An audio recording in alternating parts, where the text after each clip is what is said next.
নমস্কার। কবি সুকান্ত ভট্টাচার্যের অতি কিশোরের ছড়া।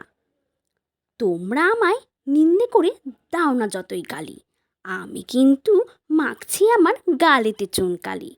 কোনো কাজটাই পারি না কো, বলতে পারি ছড়া। পাশের পড়া পড়ি না ছাই, পড়ি ফেলের পড়া। তেতো ওষুধ গিলি না কো, মিষ্টি এবং টক। খাওয়ার দিকেই যেন আমার চিরকালের শখ। বাবা দাদা সবার কাছেই গোয়ার এবং মন্দ, ভালো হয়ে থাকার সঙ্গে লেগেই আছে দ্বন্দ্ব। পড়তে বসে থাকে আমার পথের দিকে চোখ, পথের চেয়ে পথের লোকের দিকেই বেশি ঝোঁক। হুলের কেয়ার করি না কো, মধুর জন্য ছুটি। যেখানে ভিড় সেখানেতেই লাগাই ছুটোছুটি। পণ্ডিত এবং ভিক্ষুজনের দেখলে মাথা নাড়া, ভাবি উপদেশের সারে করলে বুঝি তারা।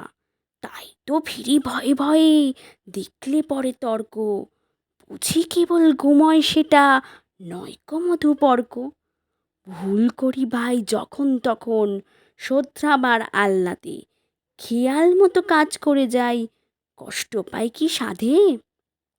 সোজাসুজি যা হয় বুঝি, হায় অদৃষ্ট চক্র। আমার কথা বোঝে না কেউ, পৃথিবীটাই বক্র।